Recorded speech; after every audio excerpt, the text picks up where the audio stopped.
ሰላም ውድ የኑኑዋይ ቤተሰቦቻችን እንደምሰነበታችሁ ሳምንታችሁ እንዴት ነበር? ሳምንታችሁ መልካምና ጥሩ እንደነበር ተስፋ እናደርጋለን። ባሳለፍነው ሳምንታት እንግዲህ የ8ኛ ክፍልና የ6ኛ ክፍል ፈተናዎችን ስትወስዱ ቆይታ አድርጋችኋል። ፈተናውን እንግዲህ በጥሩ ሁኔታ እንደሰራችሁ ተስፋ እናደርጋለን። የኑኑዋይ ዝግጅታችን ዛሬ ትኩረት አድርጎ የሚቆየው የ8ኛ ክፍል ፈተና እንዴት እንደነበረ፣ ዝግጅታቸው ደግሞ ምን እንደሚመስል ከአንድ ትምህርት ቤት የመጡ ተማሪዎችና መምህር ጋር ነው ቆይታ የምናደርገው። እስከ ዝግጅታችን ፍጻሜ ድረስ አብራችሁን ከቆያችሁ በርካታ ነገሮችን ታገኛላችሁ ብለን ተስፋ እናደርጋለን። ዝግጅቱን ወደ እናንተ እየመራው ህይወት በቀለ ከመላው የስቱዲዮ ባለሙያዎች ጋር ቆይታ አድርጋለሁ። አብራችሁን ቆዩ።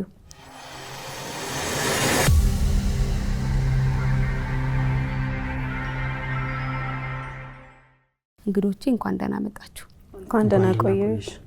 እና ማናችሁ ከየት ነው የመጣችሁት? እንተዋወቃችሁ። እሺ፣ አመሰግናለሁ። አበበ ድንቁ እባላለሁኝ ከኢትዮ ሃርቫርድ ትምህርት ቤት ርዕሰ መምህር። ስሜ አቢጌል ታዬ ይባላል። የመጣሁት ከኢትዮ ሃርቫርድ ትምህርት ቤት ነው። የ8ኛ ክፍል ተማሪ ነኝ። ስሜ ሉል ሳሶ ይባላል። የመጣሁት ከኢትዮ ሃርቫርድ ትምህርት ቤት ነው። የ8ኛ ክፍል ተማሪ ነኝ። ጥሪያችንን አክብራችሁ ስቱዲያችን ድረስ ስለተገኛችሁ እጅግ አድርገን እናመሰግናለን።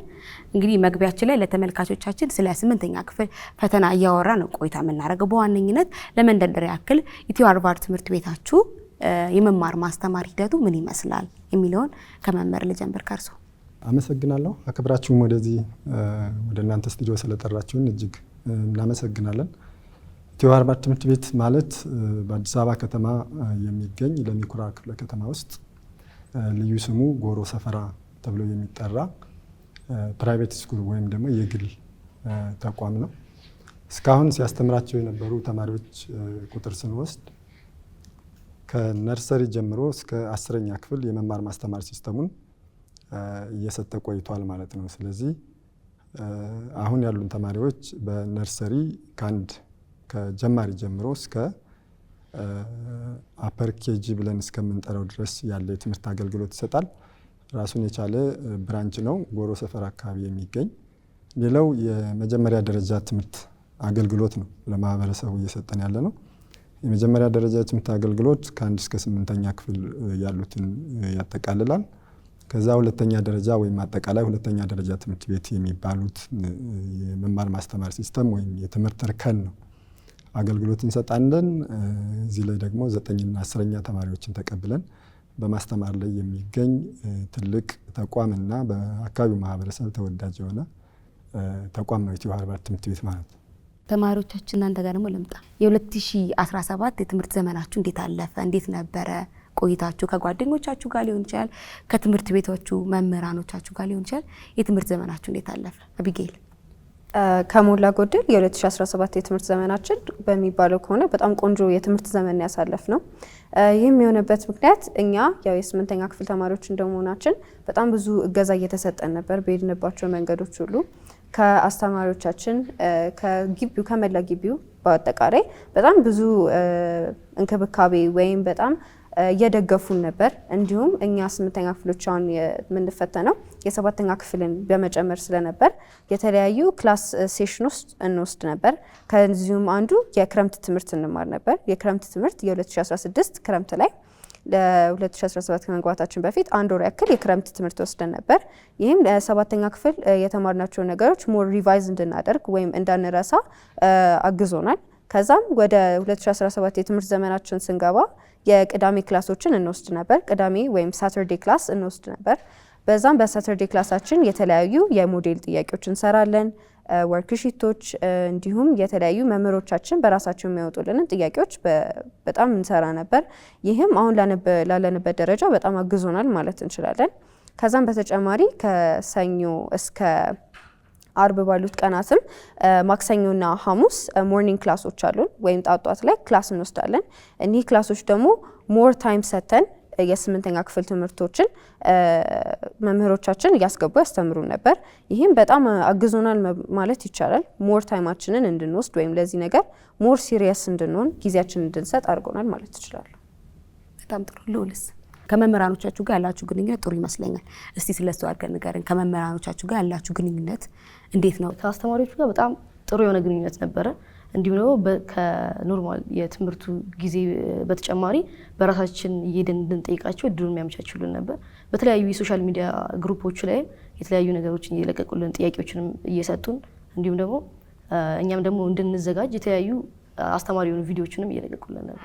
እናም በዛም ምክንያት ጥሩ የሆነ የራስ መተማመን እንዲሁም ደግሞ በትምህርቱ ላይም ጥሩ የሆነ ነገር እንዲኖረን አድርጓል ብዬ አስባለሁ። እንዲሁም ደግሞ አስተማሪዎቹ ደግሞ ከሌላው ክላስ በተለየ ሁኔታ በእኛ ክላስ ላይ ጠንከር ብለው እንድንሳተፍ በተለያዩ ፕሮግራሞች ላይ እንድናቀርብ እንዲሁም ደግሞ በተለያዩ የሳይንስና ቴክኖሎጂ ክበቦች ላይ እንድንሳተፍ በማድረግ ግንኙነታቸውን አስተካክለዋል።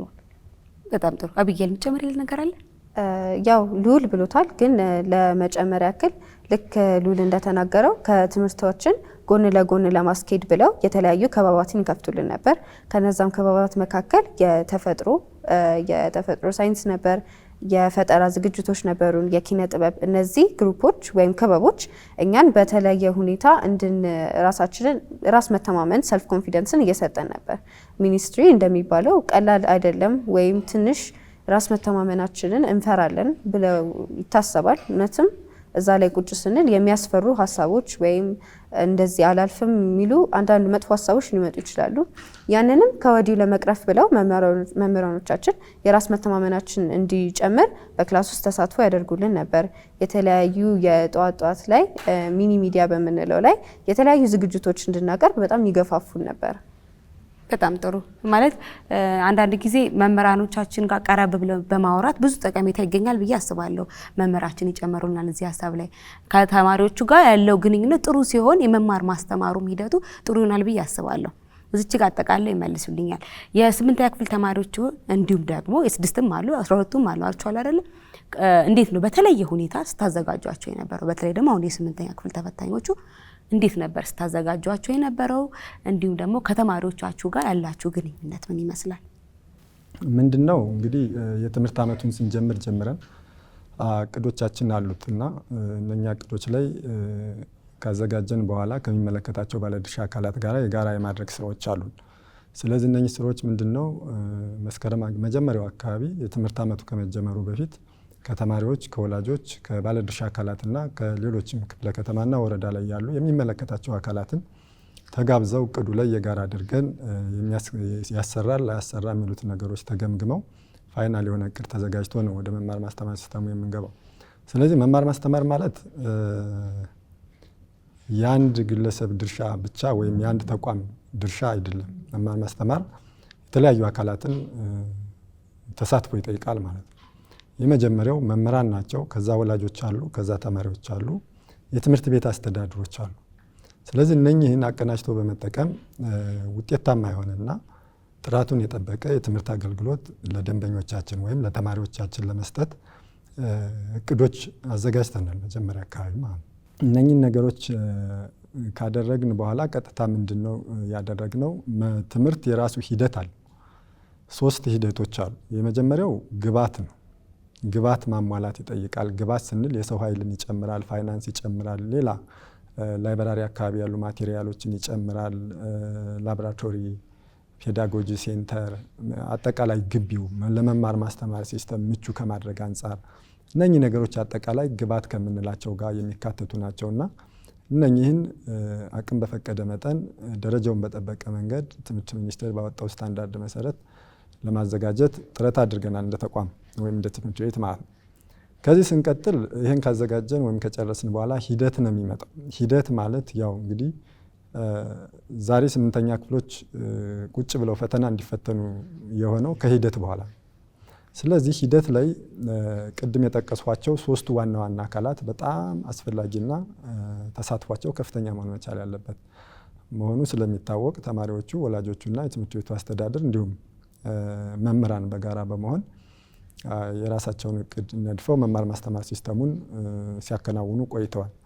በዚህ መማር ማስተማር ሲስተም ላይ አጠቃላይ ከሂደቶች ውስጥ አንዱ የሱፐርቪዥን ስራዎቻችን ናቸው። ሱፐርቪዥን እንሰራለን። የኢንተርናል ሱፐርቪዥን ወይም የውስጥ ሱፐርቪዥን እና የውጭ ሱፐርቪዥን የሚባሉ አሉ። እነሱ የመምህራንን አጠቃላይ ኳሊቲ ስንቀጥራቸው ያላቸው ኳሊቲ አለ። በሂደት ላይ ደግሞ የሚኖሩ ክፍተቶች ከመማር ማስተማሩ ጋር ተያይዘው ካሉ እነሱን ደግሞ በሂደት እያስተካከሉ ጥሩና የተዋጣለት መምህር እንዲሆኑ አንደኛ፣ ሁለተኛ ደግሞ የሚሰጡት ትምህርት ለተማሪዎቻችን ኦብጀክቲቭን አቺቭ በሚያደርግ ወይም ደግሞ አላማውን ሊያሳካ በሚችል ደረጃ መሄድ እንዳለባቸው፣ የመማር ማስተማር ሲስተሙ ደግሞ አሳታፊ የመማር ማስተማር ሲስተም እንዲከተሉ ልጆች ሞር እንዲሰሩ ከማድረግ አንጻር በተለይ ተማሪዎች አሁን ያለንበት ዘመን መማር ማስተማር ሲስተም ልጆች ብዙ ነገር እንዲሰሩ ነው የሚጠበቀው ወይም ተማሪዎች ማለት ነው። ስለዚህ ተማሪዎች የተለያዩ ስራዎች ተሰጧቸው ስራዎቻቸውን ሰርተው እንዲመጡ ማድረግ፣ ሌላው ደግሞ በክላስ ውስጥ ለሰናቸውን ደሊቨር በሚያደርጉ ጊዜ በቡድንም ተወያይተው በግልም ሊሆን ይችላል የራሳቸውን ሀሳብ መጀመሪያ አፍልቀው ለሌሎች ክላስ ተማሪዎቻቸው እንዲያጋሩ ማድረግ የማስተማሪያ ስነ ዘዴዎቻችን ናቸው በአጠቃላይ ስንከተላቸው የነበሩ ከመማር ማስተማር አንጻር ጋር ማለት ነው። በዚህ ሂደት ውስጥ ተከታታይ ምዘና ይባላል። እንግዲህ ልጆችን ዛሬ የተማሩት ዛሬውኑ ይገመገማል ወይም ደግሞ ይመዘናል ማለት ነው።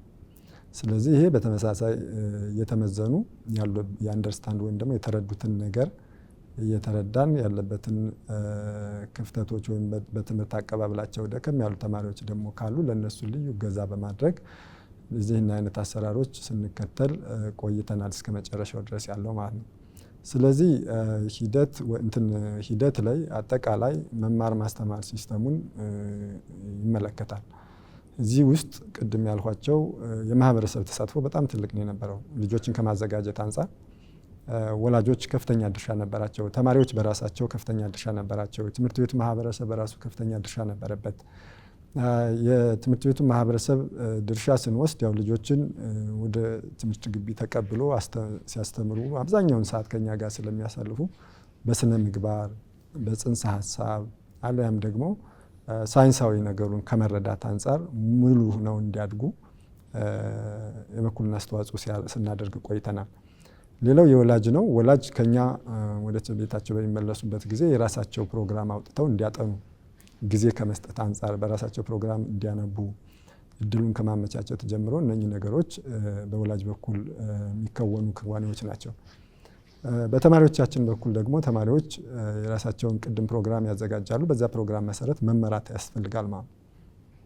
ስለዚህ ብዙ ጊዜ ስንመክራቸው የነበረው ወይም ደግሞ ማድረግ ያለባቸው ነገር ብለን ለነሱ መረጃ ወይም ሀሳብ ስንሰጣቸው የነበረ ምንድነው ባቀዳችሁት መሰረት መመራት አለባችሁ። እቅዱ እናንተን መምራት አለበት እንጂ እናንተ እቅዱን መምራት የለባችሁም። ስለዚህ የጥናት ፕሮግራም ሊኖራችሁ ይገባል። በጥናት ፕሮግራም መሰረት እያንዳንዱ ሳብጀክት ወይም ኮንቴንት ማንበብ፣ መጠየቅ፣ የፈጠራ ስራ ላይ ኢንጌጅ ማድረግ፣ ክበባት ቅድም በተጠቀሱት ክበባት የተለያዩ ወደ 21 የሚሆኑት ክበባት አሉ። በዛ ክበባት ውስጥ ተሳትፈው የራሳቸውን አቅም የማጎልበት ኮንፊደንስ የማዳበር ችሎታቸውን የማውጣት እንደዛ አይነት መድረኮች ተመቻችቶላቸው ሲሰሩ የነበረበት መንገድ ነው ያለው።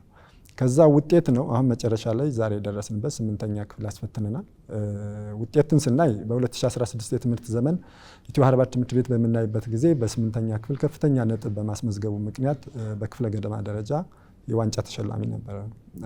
በዚህ ዓመትም በ2017 የትምህርት ዘመንም እሱን ለማስቀጠል ወይም ከዛ የተሻለ ውጤት ለማምጣት ነው ስንሰራ የከረምነው። ተማሪዎቻችንም ሲሰሩት የከረሙ በዛ አይነት መንገድ ስለሆነ አሁንም ልጆችን ስናዘጋጅበት ከነበረው አንዱ ምንድነው የቅዳሜ ትምህርት ይባላል። ቅዳሜ ትምህርት ማለት ከጥቅምት ጀምሮ እስከ ግንቦት ድረስ የተሰጠ ለ32 ሳምንታት በአንድ ቅዳሜ ዕለት ደግሞ 5 ክፍለ ጊዜያት ያሉት ይሄ 5 ክፍለ ጊዜ 1 ሰዓት የሚሸፍን መሆኑ ስለዚህ በአመት ውስጥ ወደ 160 አካባቢ ሰዓታት ለተማሪዎች ሰጥተናል ማለት ወይም ደግሞ የገዛ ትምህርቶችን ስናከናውን ነበር ልጆችን ከማብቃት አንጻር። ሌላው የጠዋት ክላስ ይባላል። ጠዋት እንደመጡ 2 ሰዓት አካባቢ ያው ሰርቪስ ነው የምንጠቀመው ግቢ ውስጥ ስለሚደርሱ ከዛ ወደ ኖርማል ማስተማር ሲስተም ውስጥ ከምንገባ ድረስ ያለችዋን ሂደት እንጠቀማለን እነሱን ከማብቃት አንጻርና በጠዋት ፕሮግራሙም እንደዚህ በሳምንት 2 ነው የሚሰጠው። ይህን ፕሮግራም ደግሞ እንዲከታተሉ እንዲሳተፉ በንቃት ጥያቄዎችን እንዲሰሩ ከመምህራን ጋር አጠቃላይ መግባባት ተፈጥሮ መምህራኖቻችን እኛም በዛው ልክ ስንሰራበት የነበረው ነው። ሌላው አፍተር ክላስ ነው ልጆችን ለማገዝ ከሰዓት ትምህርት ማለት ነው። ከሰዓት ትምህርት ለ1 ሰዓት ያክል ሲሰጥ የነበረበት መንገድ አለ። በተለያዩ ጥያቄዎች በተለያዩ መንገድ ምክንያቱም የተለያዩ ጥያቄዎች ስለሚመጡ በተለያየ መንገድ ልጆችን ለማዘጋጀት ተሞክሯል።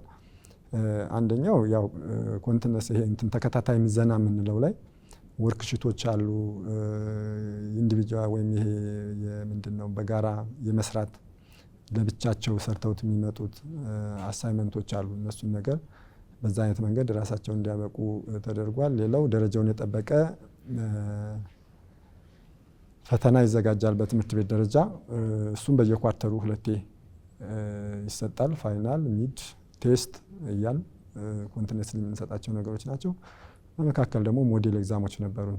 በትምህርት ቤት ደረጃ የሚዘጋጁ ሞዴል ኤግዛሞች አሉ። በወረዳ ደረጃ በክፍለ ከተማ ደረጃ የተዘጋጁ ሞዴል ፈተናዎችን እንዲወስዱ በተደጋጋሚ ጥያቄዎችን እንዲሰሩ ከጥያቄው ተነስተው ደግሞ እንዲያነቡ የምናደርግበት የራሱ የመማር ማስተማር ሲስተም ነው የነበረን። ስለዚህ አጠቃላይ በአመቱ ውስጥ ልጆች እንዲዘጋጁ ካደረግናቸው ዋና ዋና ተግባራት የዘረዘርኳቸውን ያክል ይሆናል። በርካታ ነገሮችን ስትሰሩ እንደከረማችሁ እየነገራችሁ ነውና እንግዲህ አመቱ ሙሉ ሲላፋበት የነበረ ተማሪ ውጤት ማምጣት አለበት። ግድ ነው አይደለ? መምህር ብቻ አይደለም፣ ወላጅ ይጠብቃል፣ ማህበረሰብ ይጠብቃልና እንግዲህ ውጤታቸውን ደግሞ የምናይና የምንሰማ ይሆናል። መልካም። እሺ አሁን ደግሞ ወደ መነሻ ሀሳባችን እንምጣና እንግዲህ የዛሬዎቻችን እንግዶቻችን የ8ኛ ክፍል ተፈታኝ ተማሪዎች ናቸው ይዘንላቸው የቀረብ ነው ብለናቸዋል። ተመልካቾቻችን ፈተናው እንዴት ነበረ? እንዴት አያችሁት? እንዴት ገመገማችሁት?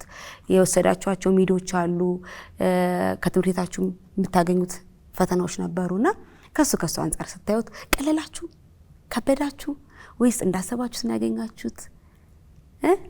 ሉል እንዴት ነበር እና ደግሞ ምን ያክል ውጤት ታመጣላችሁ ብላችሁ ታስባላችሁ? ኦኬ፣ በመጀመሪያ ደረጃ ቅድም እንደተናገርኩት የተለያዩ አይነት የስነ ምግባርና እንዲሁም ደግሞ የተለያዩ አይነት የኮንፊደንስ ግንባታ ስራዎችን ስናደርግ ነበር። ከዛም በተለየ መልኩ ደግሞ ቅድም እንደተናገርኩትም የተለያዩ አሰስመንቶች ሲሰጡ ነበረ፣ ክትትሎች ነበሩ ከአስተማሪዎቻችን በኩል። ስለዚህ ፈተናው ቀላል እንደሚሆን እርግጠኛ ነበር እና ከገባንም በኋላ የራስ መተማመናችን ነበረ። ትንሽ መፍራት ይኖራል።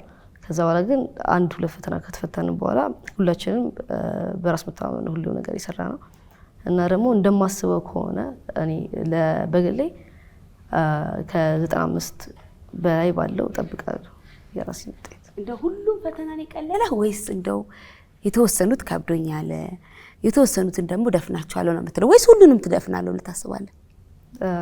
ሁሉም አሪፍ ናቸው፣ ግን ትንሽ አንዳንድ ቦታዎች ላይ ስህተቶች ባይባሉም ትንሽ ግራ የሚያገቡ ወይም ደግሞ አመዛዛኝ ያልሆኑ ጥያቄዎች ሊኖሩ ይችላሉ ያስባለሁ። ታስታውሳለህ እንደዚህ አይነት ያጋጠመ ጥያቄ?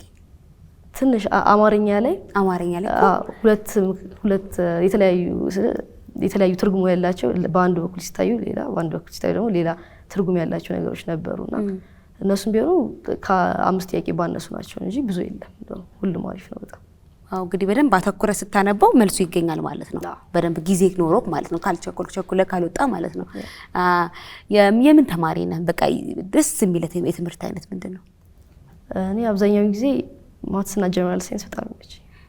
እሱ አካባቢ በጣም ደስ ይለኛል። ወይም ደግሞ አብዛኛውን ጊዜ ትንሽ ከሌላው አንፃር ጠጠር ያለ ስለሆነ እና ደግሞ የተለያዩ ነገሮች አዲስ ግኝቶች ስለሚኖሩበት እዛ ላይ አሪፍ ነው ያስባለሁ። ወደፊት ምን መሆን ትፈልጋለህ ወይስ ትመኛለህ?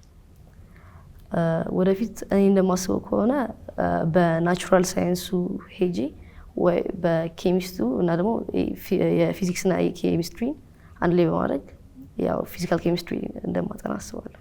ጎበዝ በርታ። ማለት አሁን ላይ መሰረታችሁ ያስታውቃልና አሁን ላይ ጠንክራችሁ ስትሰሩ እኮ ከፍ እያላችሁ ስትመጡ አይከብዳችሁ። መጀመሪያ መሰረት ካላችሁና ማንበብ ማጥናት መማር የሚወድ ልጅ ደግሞ ያሰበበት ደረጃ ይደርሳል። ልክ ነኝ አይደለ መምህር? አይደለ? ትክክል ነው። አንቺ ጋር ልምጣ። ፈተናው እንዴት አገኘሽው? በጣም ቀሎሻል መሰለኝ። ፈተናው እውነት ለመናገር አዎ ቀላል ነበር። እውነት የምር ቀላል ነበር። እንደጠበቅኩት አልነበረም እውነት ለመናገር። ያው ሰው ከዚህ በፊት የተፈተኑትንም ስንጠይቃቸው አይ ሚኒስትሪ እኮ እንደዚህ ከብዳል ምናምን ብለውን ነበር። ለነሱ የ8ኛ ክፍል ትምህርት ብቻ ነበር የተካተተላቸው። ለኛ ግን አሁን የ2017 ስንፈተን የ7ኛ ክፍል ትምህርትንም አካተውልን ነበር። እናም መጀመሪያ ልዑል እንዳለው ፈተናው ጋር ስንገባ ትንሽ መደናገጥ ነበር ወይም ፍርሃት ይሰማል ሰው ልጅ እንደመሆናችን። ግን ፈተናው ጋር እንደተቀመጥን ምንም እንደማይከብድ ወይም የተማርናቸው ነገሮች ነው በአጠቃላይ የመጣው። እውነት ለመናገር መምህሮቻችን በጣም ጥሩ ስራ ሰርተዋል ማለት ይቻላል። ሚኒስትሪው ላይ ከነበሩት ከግማሽ በላይ ጥያቄ ማለት ይቻላል ሞዴላችን ላይ ከዚህ በፊት የሰራናቸው ጥያቄዎች ነበሩ። ለዛ እኛም ለመስራት ያን ያክል አልታከተንም ወይም አልከበደንም ነበር። ሜሞራይዝ ስላደረግነው ኦልሬዲ ከዚህ በፊት በቀላሉ ነበር ልንሰራ ይቻላል ማለት ይችላል። ስለዚህ ፈተናው ከከበደሽ ውጤትሽን እስከ ስንት ድረስ እንጠብቅ? መምህራኖችሽም ቤተሰቦችሽም እስከ ስንት ድረስ እንጠብቅ? ውጤቴን እኔ እንደማስበው ከሆነ ከ95 በላይ አስባለሁ። በጣም ጥሩ። እንዲሁ በፈተናው ጊዜ ያጋጠመሽ ነገር የለም ወይ? በፈተናው ስታዩ ቀላል መስሎሽ ሰርቻለሁ ብለሽ ወጥተሽ ይሄን ነገር አልሰራሁትም ያልሽ ፈተና ይኖር ይሆን? እውነት ለመናገር ሶሻል ስተዲስ ላይ በጣም የሂስትሪ ጥያቄዎች ነበር እየተጠየቅን የነበረው። በተለይ 7ኛ ክፍል ላይ የተማርናቸው ኤንሸንት ሲቪላይዜሽን ቶፒክ ነበረንና ያ ቶፒክ ከዚህ በፊት የነበሩትን ሲቪላይዜሽኖች በጣም ያጠና ነበር። እዛ ላይ ትንሽ የሜሞሪ አለማስታወስ ትንሽ እያጋጠመኝ ነበር ፈተናው ላይና በዛ ሰዓት ላይ ትንሽ መጨናነቅ አጋጥሞኝ ነበር። ግን እነዛን ጥያቄዎች አልፌ ከዛም ጨርሼ ተመልሼ ስሰራቸው ሞር ግልጽ ሆነው እየሰሯቸው ነበር። እሱ ጋር ትንሽ ያው መደናገጥ ተፈጥሮ ነበር፣ ግን ሌላው ጥሩ ነበር። በይበልጥ የምትወጂው የትምህርት አይነት ምንድን ነበረ? እኔ በይበልጥ በጣም የምወዳቸው ትምህርቶች እንግሊሽና ባዮሎጂ በጣም ደስ ይሉኛል። ስለዚህ አቢጌል ወደፊት ምን መሆን ነው የምትፈልገው ማለት ነው? እንደ እግዚአብሔር ፍቃድ ከሆነ በባዮሎጂ መንገድ ሄጄ የእንስሳት ሐኪም ቬት መሆን እፈልጋለሁ። በጣም ጥሩ። ያው እንግዲህ ቅድም ለልዑል ብዬዋለሁና ማለት ሁሉም ሰው ማለት ይቻላል ያሰበበት ደረጃ ለመድረስ መጀመሪያ ላይ መታገል ይጠበቅበታል። መጀመሪያ ላይ እናንተ ደግሞ አሁን ያላችሁበት እድሜ ደግሞ ጥሩ እድሜ ነው። መስራት ማንበብ የምትችሉበት ከትምህርት ውጪ ሌላ ስራ የላችሁ አሁን ላይ አይደል? ስለዚህ ስራችሁ ላይና ስራችሁ ላይ ካተኮራችሁ ያሰባችሁበት ደረጃ የማትደርሱበት ነገር የለም ማለት ነው። ፈተና ደግሞ ሲባል እንኳን እናንተ አይደለም ትልልቅ ሰዎች እንኳን ፈተና ላይ ስንቀርብ እንኳን እንደነግጣለን። ፈተና ስሙ ስለሚያስፈራ ማለት ነው። የምታውቂው ነገር ራሱ ይጠፋሻል እኮ ካልተረጋጋሽ። ስለዚህ ፈተና ላይ ስትቀርቡ መረጋጋት፣ ማስተዋል፣ ማንበብ ደግሞ ማንበብ ጊዜ ወስዶ ማንበብ። ምክንያቱም የተማራችሁትን ነው የምትፈተኑት። ስለዚህ ጥሩ ውጤት ታመጣላችሁ። በድጋሚ ደግሞ እንደምንገናኝ ተስፋ አደርጋለሁ። ከ95 በላይ አምጥታችሁ ማለት ነው። መምህር እርስዎ ጋር መጣው እንግዲህ ዘንድሮ 2017 ዓመተ ምህረት የ8ኛ ክፍል ተፈታኝ ተማሪዎቻችን አሉ። እንግዲህ በደንብ ስናሰራቸው ቆይተናል አሉን እርስዎ። እነሱ ደግሞ እውነት ነው በደንብ ሲያሰሩን ቆይተው ፈተናው ቀሎናል አሉ። 2018 ደግሞ ይመጣል። 2018 ደግሞ አዲስ ተፈታኝ ተማሪዎች ደግሞ ይዘን እንመጣለን። እነሱ ደግሞ ኢቲቪ ልጆች ዓለምን ቁጭ ብሎ እየተመለከቱ እንደሆነ ተስፋ እናደርጋለን። ስለዚህ ለ2018 ተፈታኝ ተማሪዎች ምን መልእክት ያስተላልፉላቸዋል? ከልጆች ተነስተው ከመምህራኖችም ተነስተው ከእናንተ ትምህርት ቤትን ተሞክሮ ወስደው ልጆቹ ካሁኑ በምን መልኩ መዘጋጀት ይኖርባቸዋል ይላሉ? ኦኬ፣ አመሰግናለሁ። ምንድነው እዚህ ጋር ትልቁ ነገር ተማሪዎች ራሳቸውን ለመስራት ማዘጋጀት ያስፈልጋቸዋል ማለት ነው። ስለዚህ ለመስራት ራሳቸውን ካዘጋጁ ብዙም ያን ያክል የተለየ ነገር አይመጣም። እዚህ የመጀመሪያው ምክሬ ምንድነው ተማሪዎቹ 8ኛ ክፍል ሲባል መፍራት ምናምን የሚባል ነገር አያስፈልጋቸውም። ማንበብ፣ ማጥናት፣ መጠየቅ፣ መስራት ነው ከነሱ የሚጠበቀው። ስለዚህ እነኚህን ነገሮች ካደረጉ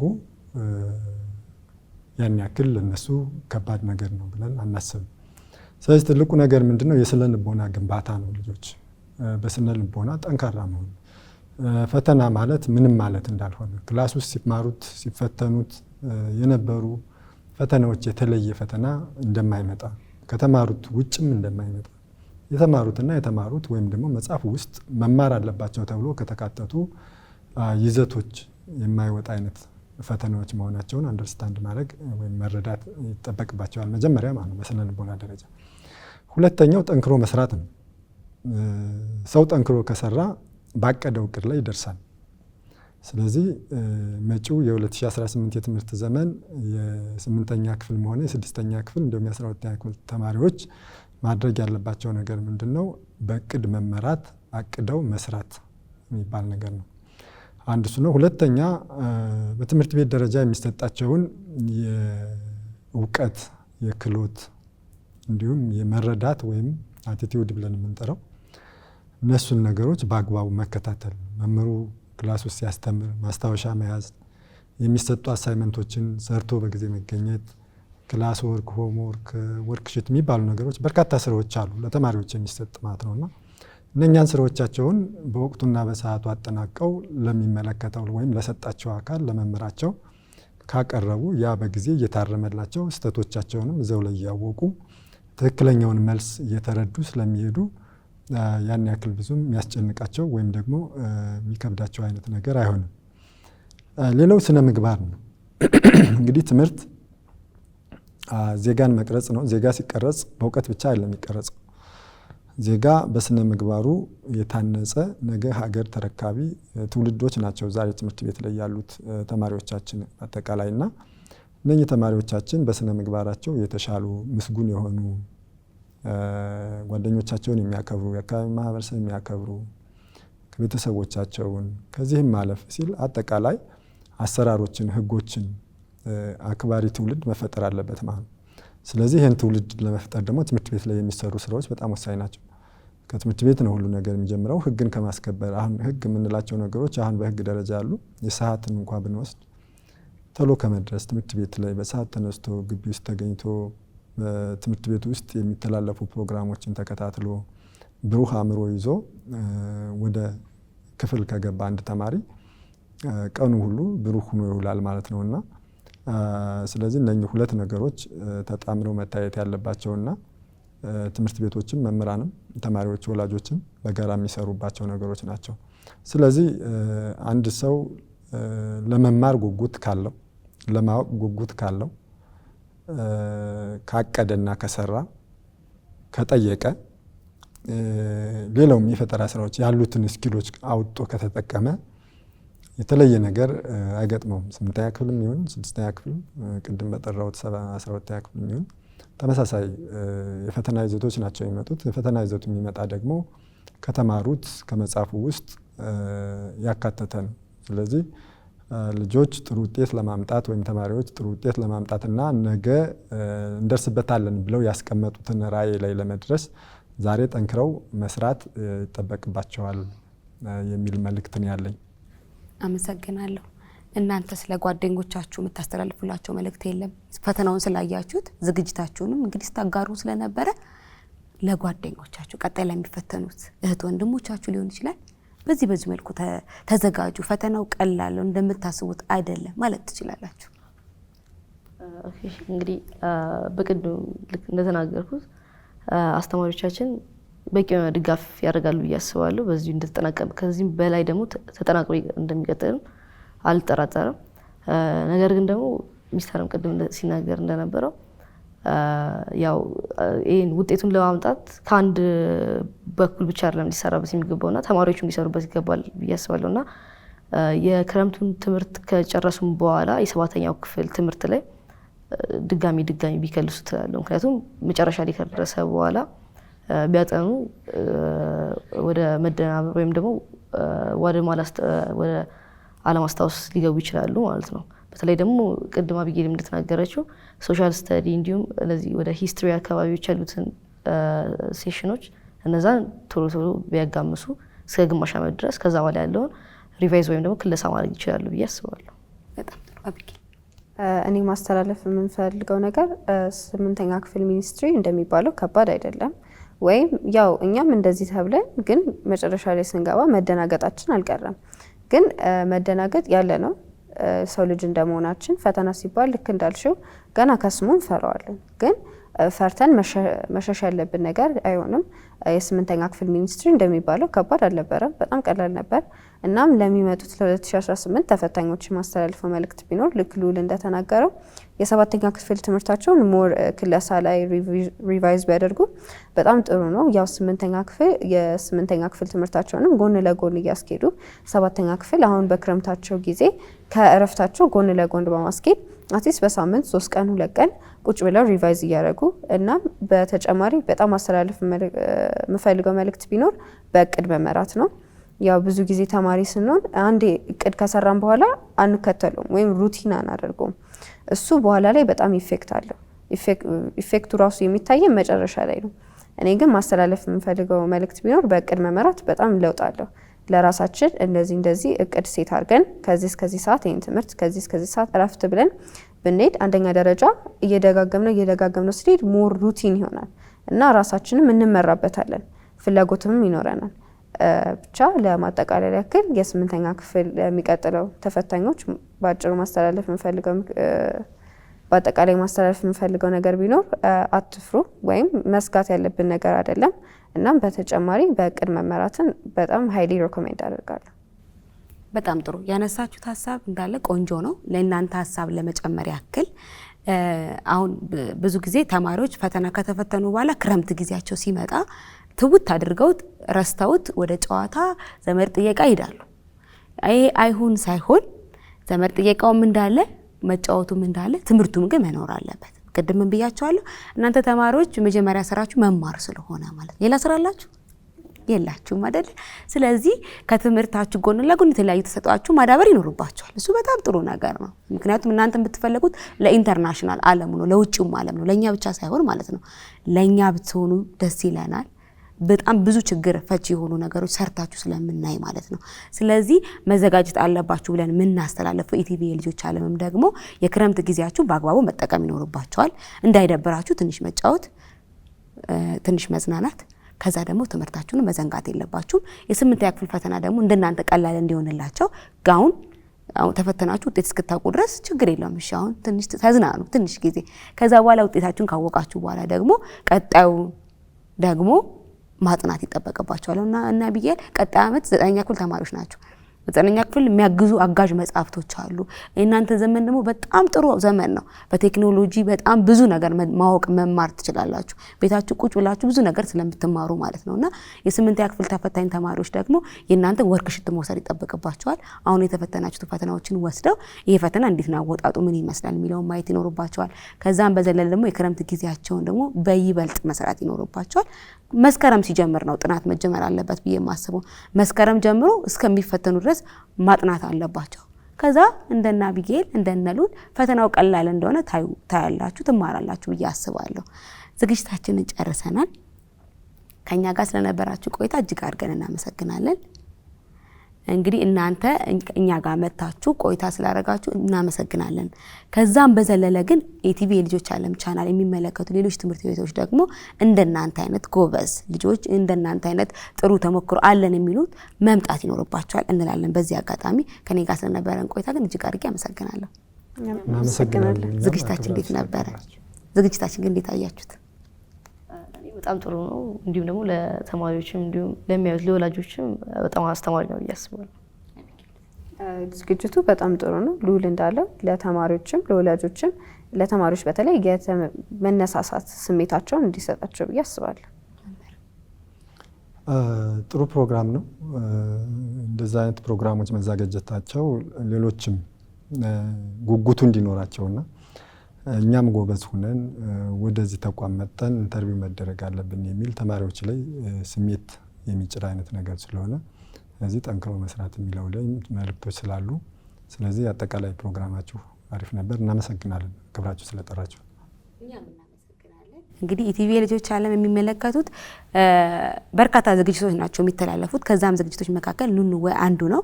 በዚህ መድረክ ላይ ለተማሪዎች ለታዳጊዎች እንዲሁም ደግሞ ለወላጆች ይሆናሉ ብላችሁ የምታስቡት የተለያዩ ርዕሰ ጉዳዮችን ይዛችሁ ብትመጡ ኢቲቪ የልጆች ዓለም በራችን ክፍት ነው። እኛ ትውልድ ላይ ስለምንሰራ ትውልድን ደግሞ በጋራ ማነጽ ስላለብን እዚህ መድረክ ላይ መታችሁ የተለያዩ መልእክቶችን ማስተላለፍ የተለያዩ ነገሮችን ማውራት ትችላላችሁ እንላለን። የዛሬው ኑንወይ ዝግጅታችን እንግዲህ የ8ኛ ክፍል ፈተና ላይ ትኩረት አድርጎ ቆይታ አድርገናል። እንዴት ሲዘጋጁ እንደነበረ ስለ ፈተናቸው በአጠቃላይ ያወራን ቆይታ አድርገናል። ዝግጅታችን በዚህ ላይ አብቅቷል። ዝግጅቱን እናንተ እያደረስኩ ህይወት በቀለ ከመላው የስቱዲዮ ባለሙያዎች ጋር አብሬያችሁ ቆይታ አድርጌያለሁ። ከቀሪ የልጆች ዓለም ቻናል ጋር አብራችሁን ቆዩ። መልካም ቀን።